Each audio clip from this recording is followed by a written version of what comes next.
Esta é uma ministração da Igreja Cristã da Família do Butantã, formando Jesus em nós. Pô, não foi?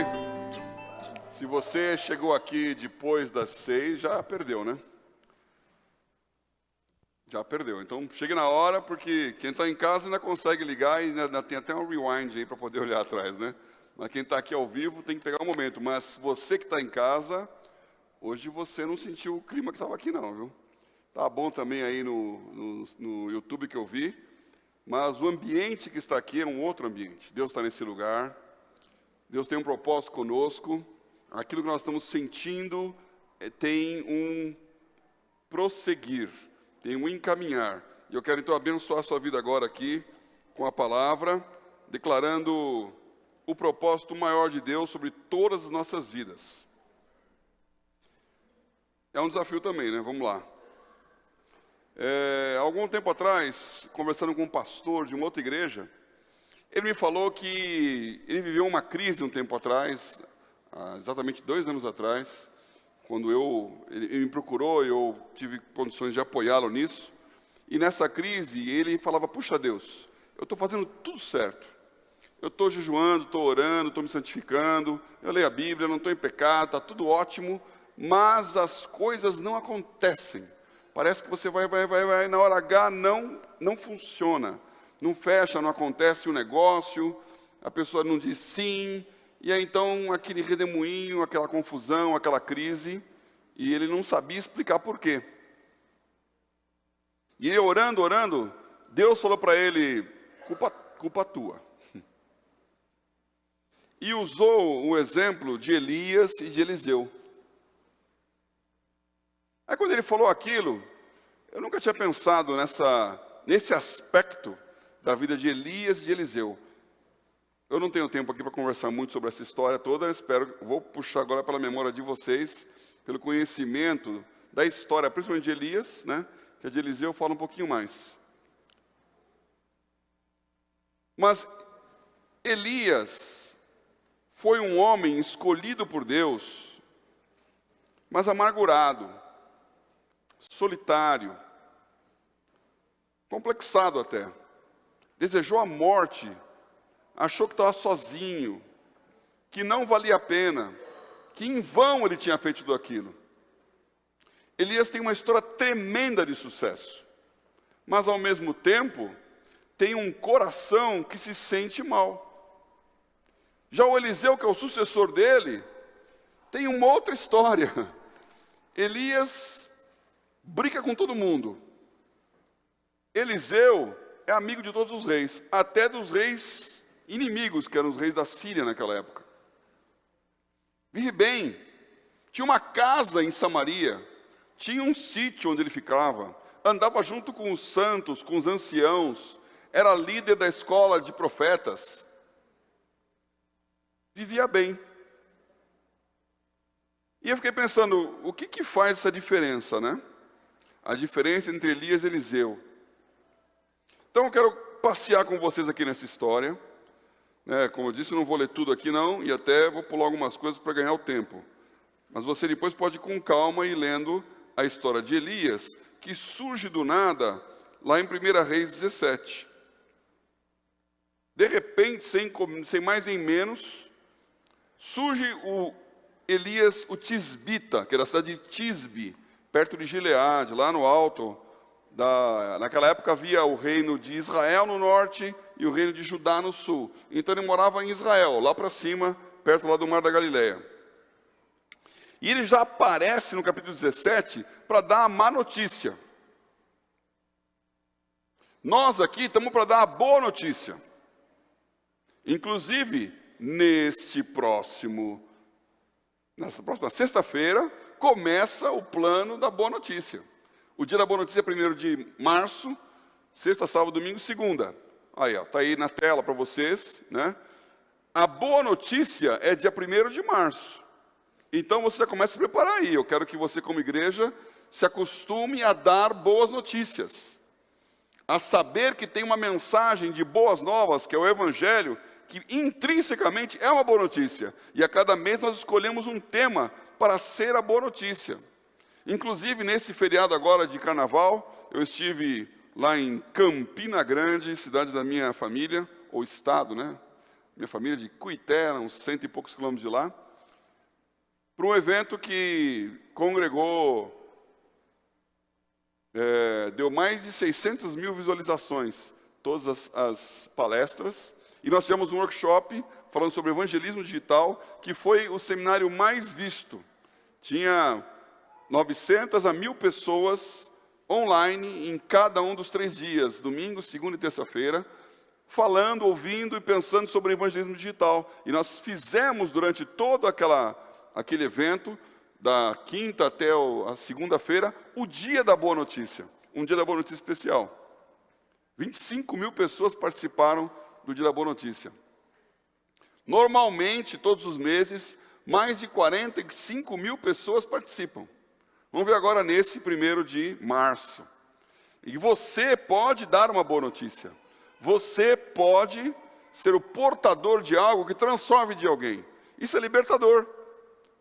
Você não precisa ser o Elias, porque quando ele aparece, ele vem para dar a má notícia. Ele aparece para dizer: rei, vai ter 3 anos de seca. Vocês vão tudo sofrer. E veja que essa é uma má notícia não apenas para o rei Acabe, que era o rei de Israel naquela época. É uma má notícia para todo o povo, porque 3 anos de seca, todo mundo padece. Toda a economia agrícola, que ela é essencialmente agrícola o país, sofre. Então o rico fica pobre e o pobre fica miserável. As pessoas que não têm água, elas morrem. O gado, a plantação, era uma tremenda má notícia. E as pessoas, obviamente, não tinham Elias como um cara maravilhoso, né? Legal você, hein? Tanto é que Deus fala na sequência para ele se esconder. Ele se esconder no ribeiro de Querite e se alimentado por corvos, escondido. É um milagre. Glória a Deus, porque Deus mandava um corvo lá para colocar pão e água para ele. Pão e carne. A água estava no ribeirinho lá. Mas já pensou você isso? Você tem que ficar escondido, ninguém pode saber onde você está, o rei procurando ele de todo jeito, e ele sendo alimentado por corvos. E aí por cima, o rio seca.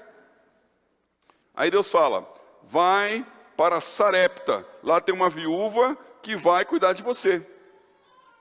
Sarepta ficava em Sidom. Se você não sabe, acho que quase ninguém aqui sabe, Sarepta e Sidom era a casa de Jezabel. Não era Israel, era por norte, Fenícia, Líbano.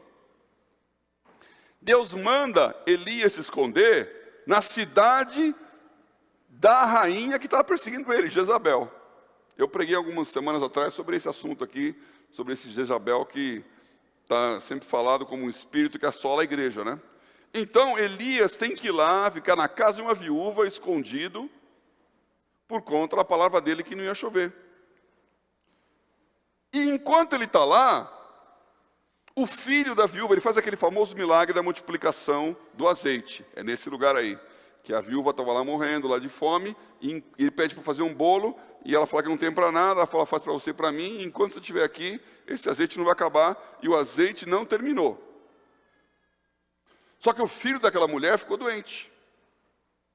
E é estranho o contexto, porque quando ele fica doente, a mulher fala assim: escuta, o que eu tenho com você? Que você veio aqui atrapalhar a minha família. Azar. Meu filho ainda fica doente. E o Elias, ele vai reclamar com Deus. Depois você lê lá em 1 Reis 17, vou ler aqui até a frase dele, no versículo 18. Então ela disse a Elias: que tenho eu contigo, homem de Deus? Vieste tu a mim para trazeres à memória a minha iniquidade e matares meu filho? Tem muito cristão que é Elias. Ele está lá para lembrar que você é um desgraçado. Vieres para trazer a mim a memória, a minha iniquidade. Então você veio aqui para me aloprar, você veio aqui para me azar a vida, você veio aqui para dizer: vai dar errado. Tem uma maneira de nós sermos cristãos que às vezes interrompe a graça de Deus. E inclusive impacta mal as pessoas. Eu não sei se você é assim. Eu lembro quando eu estudava na faculdade, na universidade aqui na USP, tinha muito, bom, ainda tem, né? Greve, né? Greve. E eu não sou a favor de greve, não. Então nós tínhamos um grupo, era o presidente do grupo da ABU, né? grupos de estudantes cristãos, e nós éramos contra a greve. Aí surgiu lá um rumor de que um grupo cristão de direita tinha boicotado a greve no campus. Aí eu fui lá, falei, essa é uma excelente oportunidade. Eu fui no Comando Geral de Greve, essa prova tinha me saído da cabeça agora. Comando Geral de Greve do DCE da USP. Você imagina o clima lá, né, companheiro? E liberdade e luta. E aí então, cheguei lá e falei, companheiros, eu vim aqui dar um informe sobre o campus que não aderiu à greve. Então, o companheiro veio falar sobre o campus que não aderiu à greve. Eu falei, eu quero dizer que foi dito que um grupo de direita cristão é a razão pela qual a greve não aconteceu. Eu venho aqui declarar que eu sou o presidente desse grupo, e é uma aberração que vocês falaram, porque se o grupo é de direita, ele não é cristão. E se ele é cristão, ele não é de direita. Porque cristão não é de direita, cristão não é de esquerda, cristão é cristão.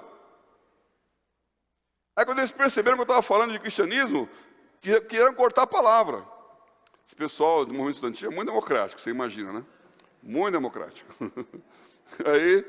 Mas eu já estava esperto naquela época. Eu falei, a maioria das pessoas que estavam ali, tinha centenas de pessoas, eram pessoas, estudantes, querendo fazer acontecer. Eu falei, escuta isso aqui, que é assim que funciona, você vai me cortar a palavra? Vocês não querem me ouvir? Aí o pessoal, deixa ele falar, deixa ele falar. Aí a turminha lá, os barbudinhos lá, tiveram que... E eu tenho uma carta aberta, quero convidar todos vocês para a nossa próxima reunião do Grupo Cristão. Foi um momento de evangelismo. Que há maneiras de dar boa notícia sem dar má notícia. Mas tinha gente que eu conhecia, crente, que ele pegava a Bíblia, botava assim no peito e falava, eu sou cristão, eu vou furar a greve. E entrava, sozinho. E o professor, matéria dada, lista de presença. Porque tinha todo mundo levava falta. Você imagina como esse cara era amado, querido, saber dar a boa notícia, saber dar a má notícia. E o Elias, então, ele clama a Deus, olha. Ele disse, dá-me o teu filho, tomou no seu regaço, levou para cima ao quarto onde ele mesmo habitava, eu vou falar isso é importante depois, e o deitou em sua cama. E clamou ao Senhor e disse, ó Senhor meu Deus, também até a esta viúva com quem eu moro, afligiste, matando-lhe seu filho? Você percebe aqui qual que é o sentimento de Elias para com Deus? Falou, Deus, até essa mulher aqui, todo mundo que eu toco morre. Onde eu vou, seca. Até essa coitada aí, o filho dela vai morrer, matar. Deus, não faz isso. Pegou, ele levou para o quarto dele que ela tinha dado, colocou na cama dele, deitou em cima do garoto e clamou ali. O Elias era um amargurado. Vivia época difícil mesmo. Tinha missão complicada. Pensa que acabou aí? Não. Ele voltou, Deus mandou ele voltar ao encontro de Acabe, depois de 3 anos, né? E tinha lá o Obadias, que era um servo de Acabe, um grande cristão, vamos dizer assim, que era um cara que servia ao rei, mas era fiel aos profetas. Tinha escondido os profetas contra Jezabel, quando os profetas de Baal estavam dominando. Tinha feito um trabalho a favor do Deus de Israel, e aí então ele topa com Elias, e o Elias fala, vai lá falar para o rei que eu estou voltando. Olha a fama do Elias, para vocês terem uma ideia do tipo de crente que é o Elias. O Obadias fala, meu senhor, tem misericórdia de mim, não fala isso não me manda lá não. Porque eu vou lá, falo que o senhor voltou, aí o senhor desaparece, some tudo de novo. Você é chegado nessas coisas. Fala e puf, e aí só para mim, aí eu morro. Ou seja, ele falou, o Obadias falou assim, olha, eu não acredito em você não. Legal, aí o Elias falou, pode ficar tranquilo que eu vou lá, eu não vou sumir não. Aí ele vai e aparece para o rei, e o rei fala, eis aí o perturbador de Israel. Então a fama dele era o perturbador de Israel, o disturbiador, como falava antigamente aí uma criança que eu gosto muito. Você como cristão quer ser conhecido como um perturbador? Tem gente que gosta disso. Fica mandando vídeo, fica fazendo mensagem, fica se posicionando como o estraga-prazer, como chato.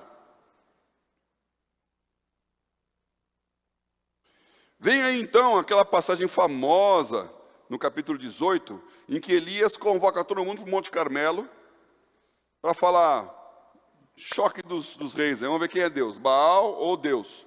Os 400 profetas de Baal estão lá, e ele sozinho, e ele ridiculariza os outros, né?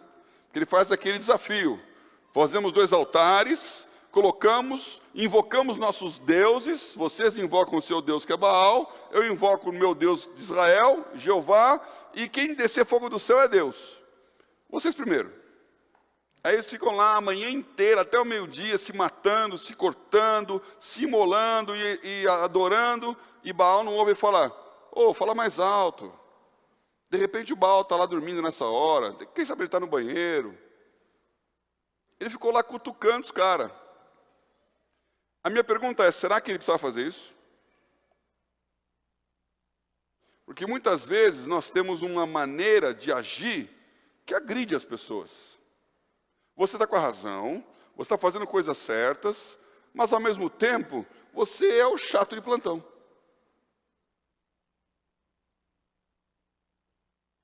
Bom, o Elias ganhou, o fogo desceu, todos os profetas foram mortos, e a Jezabel falou, me aguarde, eu vou pegar você. E aí então nessa sequência, o Elias foge da presença de Jezabel. Ele estava no Monte Carmelo, como eu falei, que fica lá no norte, quase na fronteira do Líbano, e ele foge para Horebe, que fica lá perto do Sinai. Ele anda, são 40 dias de caminhada, ele anda, fugindo. Passou Judá e foi lá para baixo, perto do Egito, fugindo. E aí tem um encontro com Deus, e Deus fala, e aí Elias, o que aconteceu? E ele fala, só eu restei. Só eu sou fiel. Ninguém me segue. Nada dá certo. Eu sou o azarado. Eu vou ficar fiel, vou ficar firme, eu não estou ligando a fé, mas ai, para os mais velhos, aquele hard, né? Nem eu mais lembro desse desenho, mas eu sei que chamava hard. Acho que era uma hiena, né? Hiena. Ó céus, ó vida, ó azar.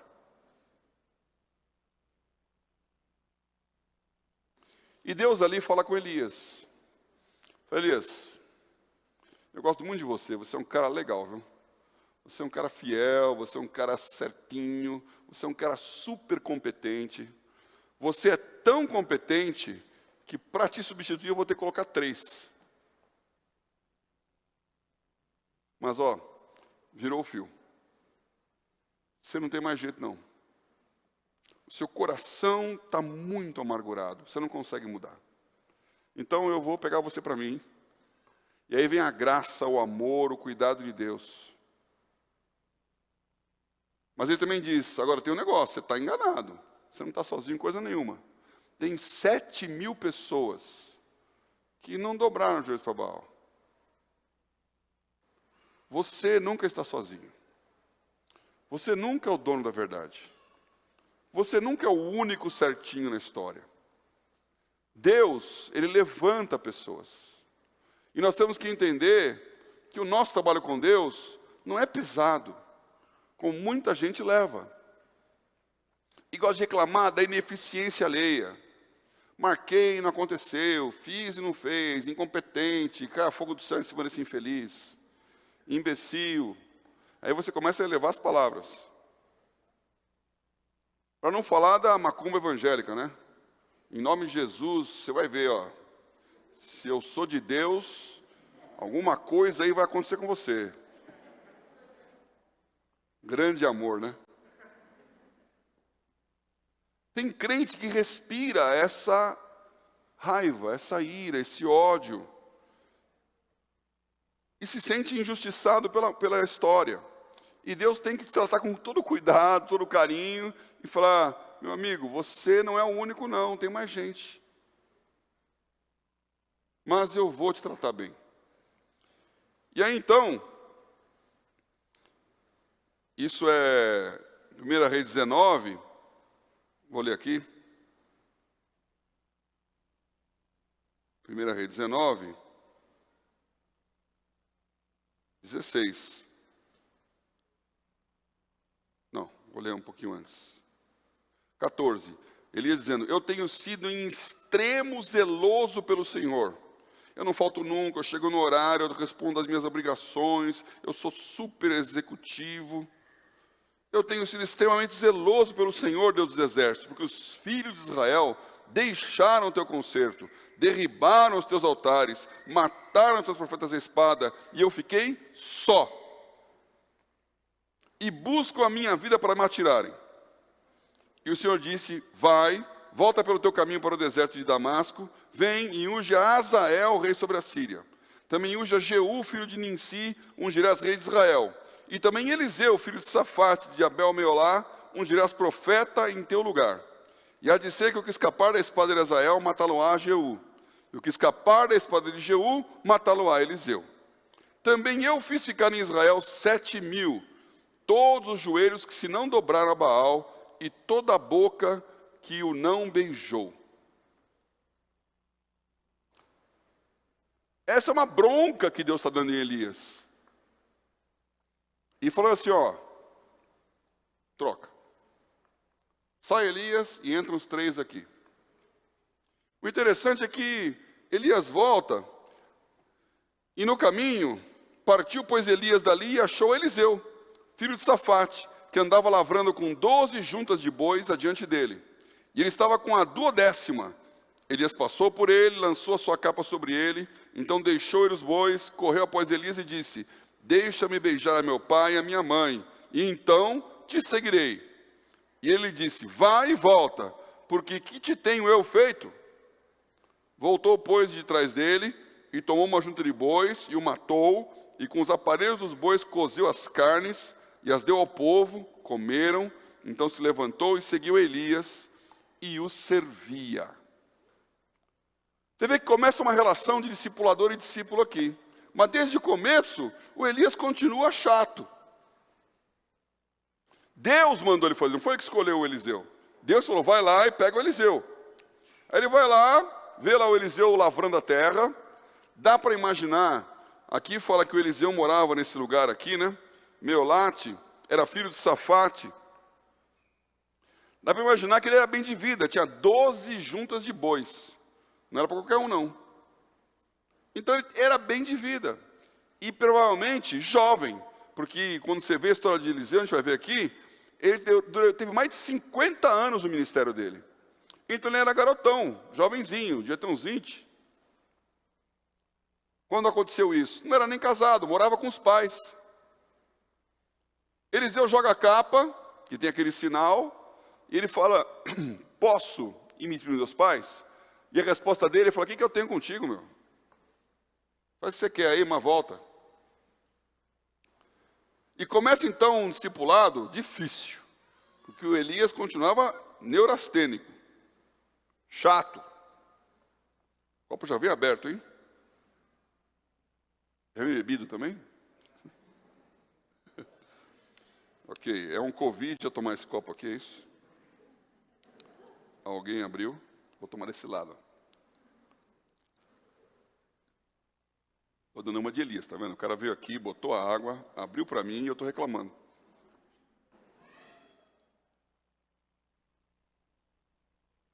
Você vê então a diferença dos dois. E durante um bom tempo, Elias e Eliseu estão juntos. Você vê que isso acontece no capítulo 19 de 1 Reis. Mas aí a história de Elias continua.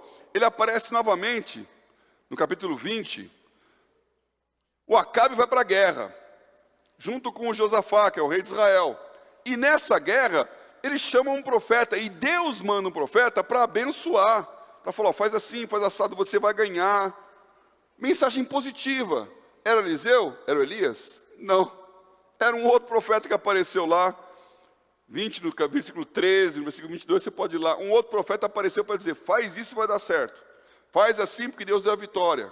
Na hora da boa notícia, não é o Elias que é chamado.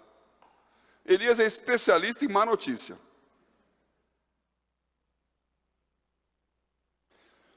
Tanto é que passa um tempo, o Acabe, que não era realmente grande coisa, ele pisa na bola de novo, considerado por Jezabel, ele mata o Nabote, que é o dono de uma terra que ele queria que ela vinha. Ele levanta uma calúnia, faz uma acusação, mata o cara, toma contra a vinha, e Deus então manda o Elias ir lá. Vai lá e esfrega o dedo na cara do Acabe de novo. Lá vai o Elias falar contra o rei. Aí vem chegando e ele fala assim, olha só quem está chegando aqui, o meu inimigo. Deu para sentir o drama, né? Acho que já fiz o meu ponto aqui, de como que era a vida do Elias. Só para terminar, ele está lá assim, mal, o Acabe morre, o filho dele vai e fica no seu lugar, que é o Acasias, filho de Acabe com Jezabel. O Acasias dura pouco tempo, ele dura 2 anos apenas, e o Elias ainda está lá. E aí o Acasias fica doente, ele tem um acidente, e fica mal na cama, e ele vai consultar Baal, que era o deus da família dele, para ver se vai curar ou não vai curar. Aí o Elias fica bravo. Ele fala, você acha que não tem Deus em Israel não para você consultar o Baal? E ele está no alto da montanha, e o rei então manda emissários, 50 pessoas para ir lá perguntar, para eles falar com o rei para ver se ele ia morrer ou não ia morrer daquela doença. E aqueles 50 homens chegam perto e falam assim, homem de Deus, o rei está chamando. E aí dá uma resposta bem simpática. Ele fala assim, se eu sou homem de Deus, caia fogo do céu e mate você 50 aí. Sabe que fazer fogo do céu era a especialidade do Elias, né? Ele detinha a tecnologia. Aí, morreram 50. Aí vem outros. Homem de Deus, o rei está pedindo que se você vai lá tal. Se eu sou homem de Deus, caia fogo do céu, mate vocês também. Mais 50 que vai para o tacho. Quando chega a terceira vez, o capitão vai lá. Misericórdia. Então, é um homem que mata na proteção de se sentir atingido. E eu gastei esse tempinho aqui para que você pense, porque é muito fácil estereotipar e falar que cara chato. Elias é um grande servo de Deus.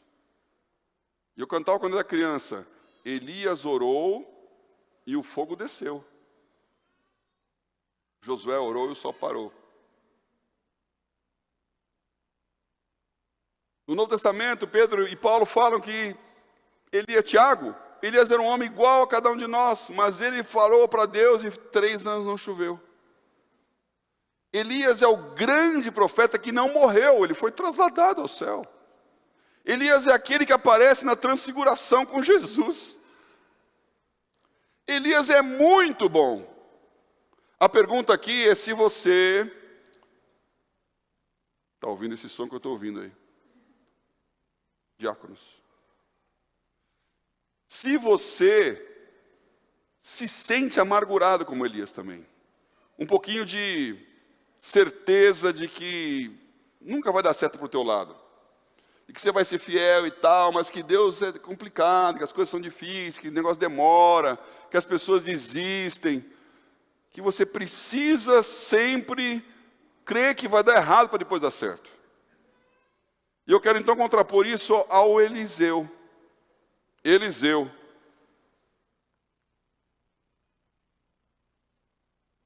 era relacional. Toda essa história que eu estou falando aconteceu no século 9 a.C., 900 anos a.C. Pouco mais de 100 anos depois de Davi, Salomão e tudo aquilo. Já tinha a divisão das tribos, Israel no norte, no sul, Judá. E ali então, o ministério de Eliseu atravessa vários reis.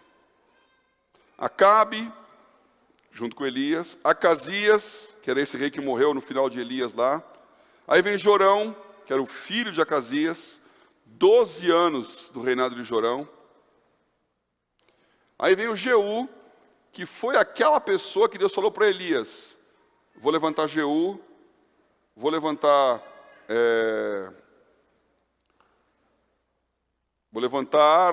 Haddad, rei da Síria, e vou levantar o Eliseu.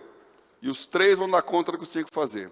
Esse Jeú é então o rei de Israel que mata Jezabel e que acaba com toda a casa de Acabe. E durante todo o reinado de Jeú, 28 anos, Elias está lá junto. Amigos. Depois vem Jeoacás, 17 anos mais. E Jeoás, que é o rei que está lá quando Eliseu morre. Eu já preguei sobre isso. Jeoás vai chorar a morte de Eliseu. Misturar os dois aqui. Jeoás vai chorar a morte de Eliseu. E Eliseu fala, pega a flecha, joga pela janela e crava no chão. E dá uma bronca nele porque ele foi tímido em cravar no chão. Então você vê que Eliseu, ele vive com os reis. Ele está de bem com as pessoas. Ele teve uma influência política. Ele profetizou a vitória de Jorão e Josafá contra os moabitas. Ele adivinha os conselhos do rei da Síria, que ele está lá falando lá sozinho. E ele falou, aqui está acontecendo isso aqui. Estava passando para o rei de Israel o que estava acontecendo lá com os assírios. Os sírios, aliás, eram a grande potência daquela época. Tinha lá Israel no norte, Judá no sul, os midianitas que eram inimigos próximos, mas a grande potência eram os sírios. E o Eliseu, ele trafega nessa relação política. Quando Ben-Hadad, o rei da Síria, faz o cerco lá de Samaria, ele que diz, vai levantar o cerco aqui, vai dar certo. E Israel tem uma vitória naquele cerco contra a capital, Samaria. Ele levanta o Azael, que é aquele que seria a profecia a palavra de Deus com Elias. O que dá para mim a conclusão de que, na verdade, quando Deus falou, esses 3 vão matar todo mundo, não foi nem o Elias que ungiu o Jeú e o Azael, foi o Eliseu. Foi o sucessor dele que continua aquela obra através dos outros reis. E ele levanta Jeú, também preguei aqui sobre Jeú, aquele cara que andava loucamente, né? A maneira dele cavalgar, que é o que é levantado rei, acaba com a vida de Jorão, do Acasias, e mata Jezabel. Quando eu preguei aqui sobre 2 ou 3. 2 ou 3. O que eu quero dizer com isso? Vou parar aqui, porque o meu ponto principal é falar dos milagres que Eliseu fez. Ele abriu o Jordão com a capa de Elias, o primeiro milagre que ele faz, quando ele sai, Elias vai para o céu. Ele cura a água amargosa. Eu gosto desse milagre porque nós estamos mexendo com... Agora tem uma empresa chamada Gênesis que é praticamente curar águas amargosas. Então, queremos fazer isso que Eliseu fez lá. Tornar a água potável. Ele traz água ao exército, que está lá morrendo de sede, e profetiza a vitória dos 3 reis contra Moabe. Ele multiplica o azeite da viúva. E aqui é interessante, essa passagem famosa, em que Eliseu multiplica o azeite da viúva. Essa viúva era a viúva de um profeta. O profeta morreu, ela ficou viúva, o filho estava sendo escravizado, e ela procura Eliseu, e Eliseu atende e cuida dela, ministerialmente. O azeite da viúva. Apoio aos ministérios. Ele não andava sozinho. Os profetas todos andavam com ele. Quando ele unge Jeú, ele manda um profeta ir lá. Ele era homem de equipe. Tem a morte na panela, tem a multiplicação de pães, tem a cura da lepra de Naamã, famoso, o general Ciro que ele curou, tem o machado que ele fez flutuar. Mas o grande milagre que eu quero apontar com vocês aqui é o filho da Sunamita. E com isso eu queria orar com vocês. Sunamita. Essa história está em 2 Reis, capítulo 4. Vai do versículo 8 até o 37. Sunem é uma cidadezinha também ali, lá para cima do Mar da Galileia. E quem nasce em Sunem é Sunamita. E o Eliseu passava por aquela cidade para ir para Monte Carmelo, Monte Carmel. Aquele monte onde Elias fazia todas as coisas. Ele ia lá também se encontrar com Deus. Então ele estava sempre viajando nessa transição. E ele passava por Sunem, indo para Carmel. Carmel ficava mais de 50 quilômetros dali. Era longe, tinha um chão para frente ainda. Então era um estratégico lugar de parada. E eu quero aqui olhar para você que é líder, se colocar no papel de Eliseu. E você que é membro da igreja, você que está me assistindo em casa, se colocar no papel dessa Sunamita. olha como pensa a sunamita. Ela vê o Eliseu passando ali, passando.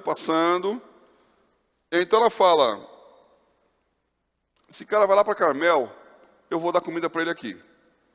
Então, 2 Reis 4,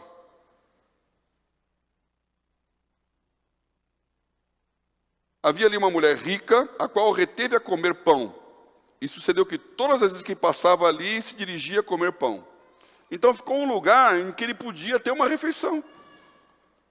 E quando aqui fala mulher rica, algumas traduções colocam até uma mulher séria, uma mulher que sabe guardar bem as coisas, uma mulher previdente, que tinha recursos. Então ela dava comida para o profeta. Ela tinha um olhar generoso, porque ela está entendendo que ele precisa de comida e dá a comida. Você não sabe como é bom alguém perguntar para você, você almoçou hoje? Eu descobri isso quando eu estava em São Carlos, porque eu não morava mais na minha casa. E domingo não tinha o restaurante universitário. E quando acabava o culto na igreja, todo mundo ia para casa, paz do Senhor, que nem era paz do Senhor naquela época, era Deus te abençoe, meu irmão. Mas tinha sempre uma senhora, uma mulher, que me olhava lá, aquele garotão lá, e falava, você tem onde almoçar hoje? Puxa, eu estava esperando alguém ter esse olhar, sabe? Porque você não tem a cara de pau de ir lá, pelo menos eu não tinha, né? Uns outros até que tem, eu vejo hoje os que vão em casa lá. Estou chegando aí. Não, ótimo, continue assim, porque inclusive quem faz isso é a Leni, e ela faz com satisfação, viu? Então, todos são bem-vindos. Mas essa antecipação de perguntar, você tem onde comer? Você já pensou quando sai do culto aqui que tem alguém que não tem o que comer? Ela tinha esse olhar de entender a necessidade dos outros. E parar o Eliseu e falar, escuta, quando você passar, almoço aqui. E toda vez ele parava lá. Aí ela começou a falar com o marido dela, você reparou esse homem de Deus? Cara sério, homem de Deus, trabalhador, oração, um cara legal. Vamos abençoar ele? Vamos construir um quartinho para que ele possa pousar aqui. Cama, um candelabro, simples, mas que ele pode ficar lá. Então ela construiu na casa dela um quarto para o profeta. Hospitalidade. A Bíblia fala que alguns, sem saberem, receberam anjos. Diz também que um líder tem que ser hospitaleiro. Essa mulher era hospitaleira. Você recebe alguém em casa? Você está aberto a ajudar quando aparece alguém? Eu lembro quando em casa foram os japoneses da Yakuza. Bem, muitos anos atrás, nós recebemos aqui, a igreja fez o trabalho. O Yakuza é a máfia japonesa. Eles são aqueles todos pintados, todos tatuados, né? E é uma tatuagem que não aparece, não pode aparecer, então vai até aqui o peito coberto, né? Até a manga da camisa, tudo tatuado. E os japoneses estavam em casa lá, em várias casas, mas a minha tinha lá pelo menos uns 5. E ninguém falava português. Óbvio. Mas nem inglês. E o tradutor não ficou em casa. Aí levanta o japonês e lá, eu não entendi nada. Não entendi nada. O que ele queria? Eu fazia gestos e tal, eu não entendi. Aí eu falei, faz o que você quiser, tá aqui, a casa é sua, entra. Aí ele foi lá na cozinha, pegou água, esquentou. Ele queria fazer o lamen dele. O café da manhã dos caras é uma sopa.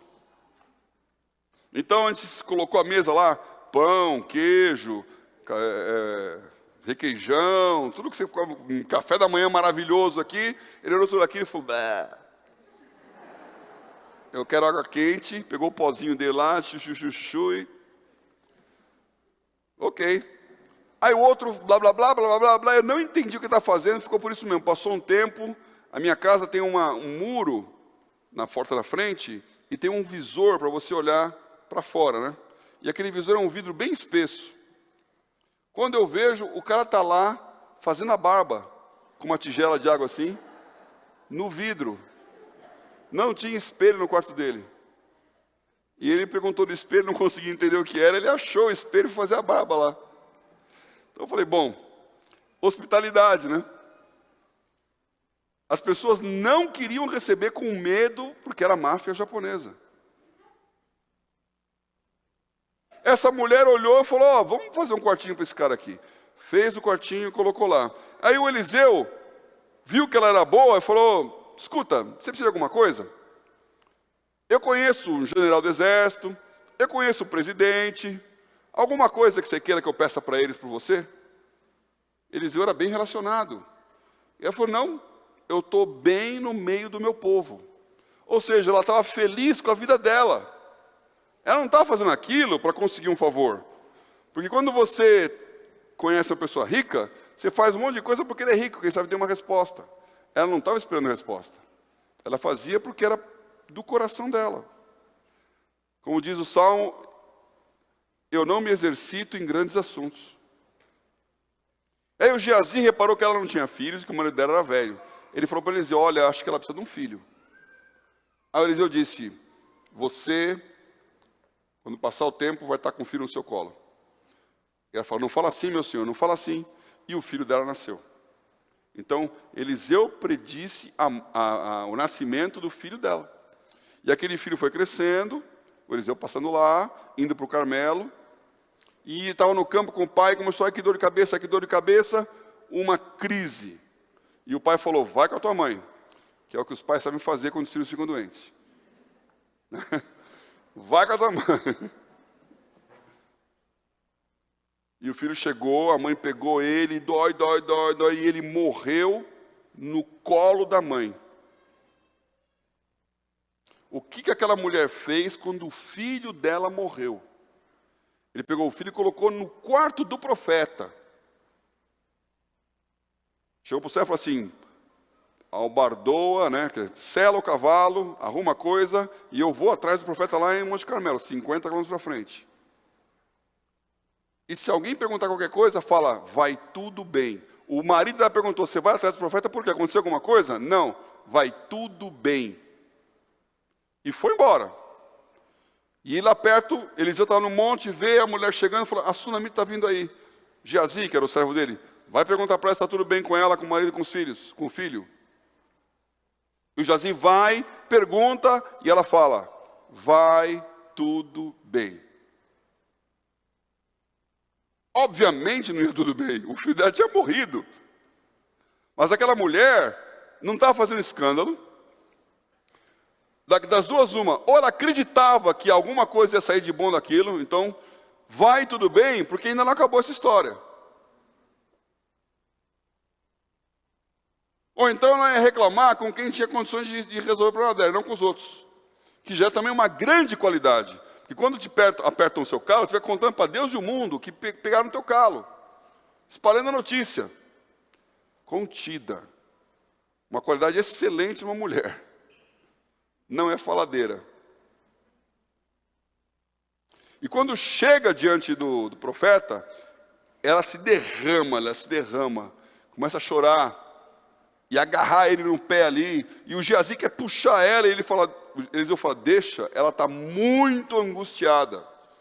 Ela está muito angustiada. Será que você não vive um momento de muita angústia também?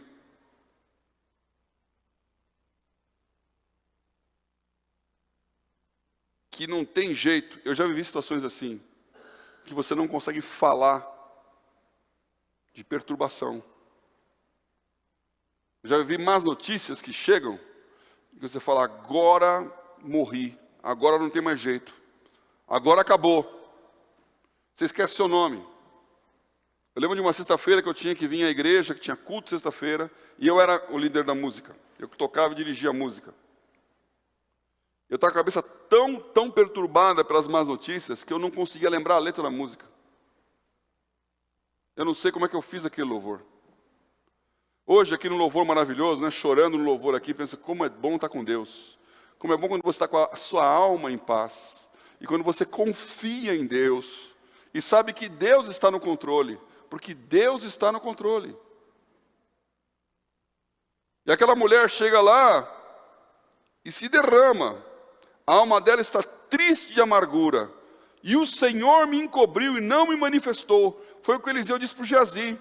Tem vezes que Deus não fala para o seu líder que você está com problema. Você está se destruindo e o seu pastor não está nem percebendo, está fazendo piada. E quando a situação bateu, o Eliseu falou, essa mulher está muito mal, e Deus não me avisou. Deus não falou nada. E ela disse, pedi eu a meu senhor algum filho? Não disse eu, não me enganes, o que eu temia aconteceu. E quando o Eliseu percebeu o drama, ele falou para o Geazi, Geazi, pega o meu bordão, vai lá, não para ninguém, não saúda ninguém, não responde a ninguém, chega lá onde está o menino e põe esse meu bordão na cabeça dele. O Eliseu era um homem de milagres, e ele sentiu aquele drama, ele falou, vou ficar com ela aqui, não tem tempo. Eliseu, Geazi, vai na frente, eu vou com ela depois. E faz isso. E o Geazi sai correndo, chega lá, põe o bordão e não acontece nada. E passa o tempo, chega o Eliseu com a viúva.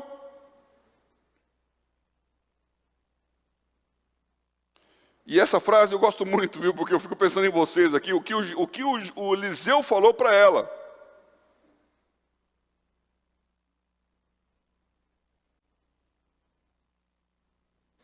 Versículo 30. Porém disse a mãe do menino, vive o Senhor e vive a tua alma, que não te hei de deixar.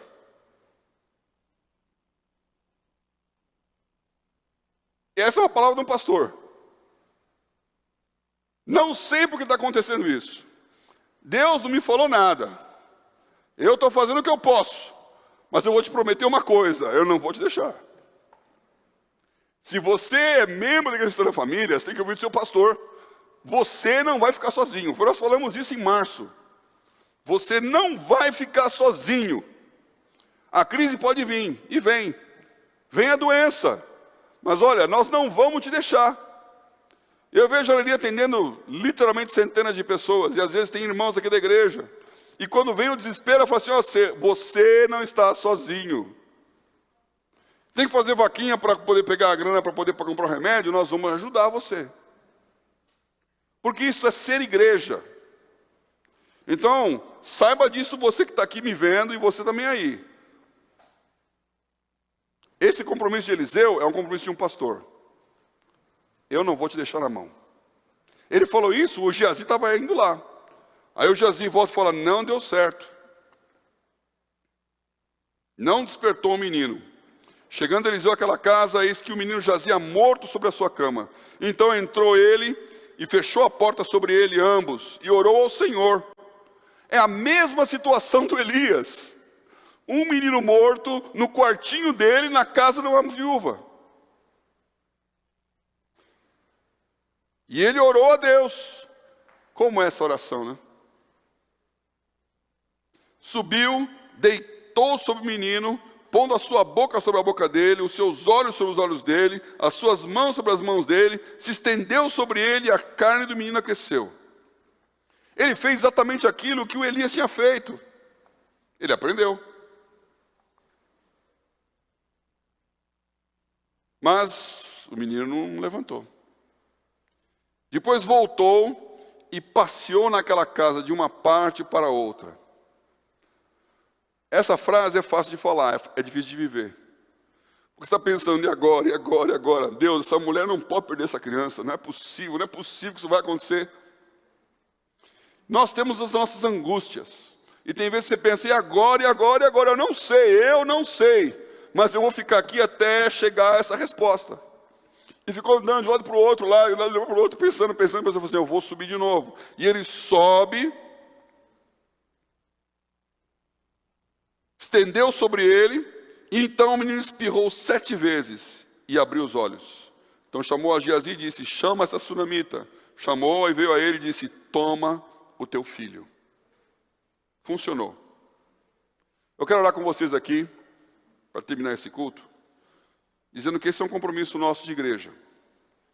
Você tem que ser essa sunamita. E nós temos que ser esse profeta.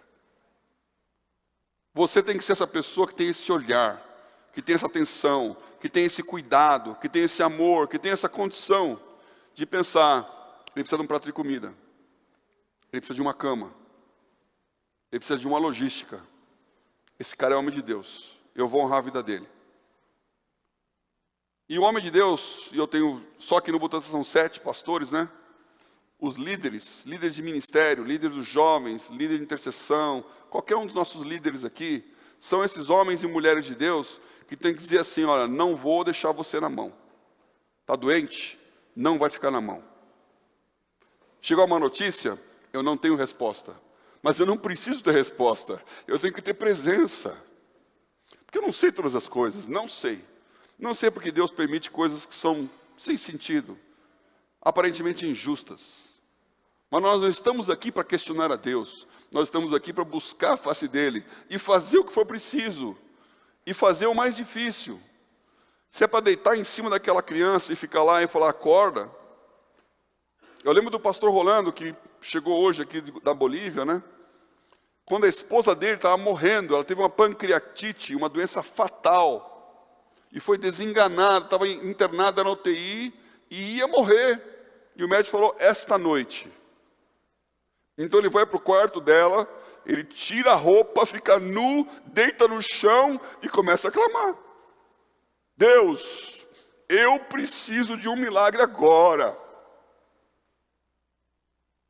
E a Beatriz lembra que ela estava desacordada, de repente ela vê uma luz, e vem uma pessoa e levanta ela e puxa, e quando ela levanta, ela abre os olhos. Então, Rolando clamando no chão, e ela levanta e levanta na cama, no meio de uma pancreatite aguda. E os médicos não entendiam, e um dia ela sai do hospital. E está aí, vivinha da Silva até hoje. Tem muita crise. E a Beatriz, então, é uma mulher de valor, porque ela sofre muitas lutas.